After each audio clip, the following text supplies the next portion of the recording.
Thank you, Mr. Chairman. And it's absolutely clear, as you've heard already, with more than 100,000 people executed, murdered by the mullahs over the last 3 years, for the simple reason that they were against the current regime.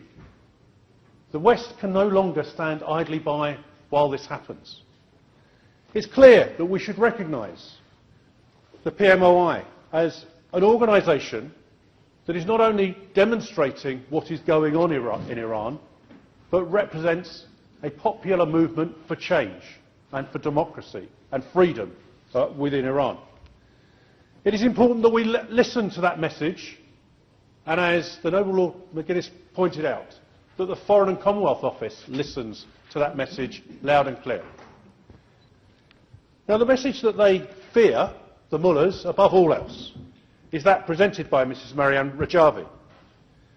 Now there, the NCRI, the broader coalition movement of which the PMI is an active member, has a strong message that has to be heard by the United Nations and by the West in general. We want to see Assad driven out in Syria.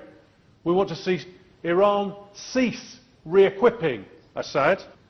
This means that there can be a message of hope from today, that a change is going to happen. It's just a question of when. It will be a message of democracy and freedom of speech, and that change will come, and assure us eggs are eggs. The reality is that it is up to us to make sure that that change doesn't come about, that we should recognise the Iranian resistance as a government in exile, ready to take over, and that it is an alternative and a viable alternative to the current evil regime. Now, we must be outspoken about the unacceptable conditions, as we've heard, at Camp Liberty, and we should be outspoken in declaring it a refugee centre. Essentially, that will be a fundamental blow against the evil regime that rules Iran at the present time. Now, it's quite clear that the sanctions are starting to bite on the Iranian regime, but sanctions are not enough.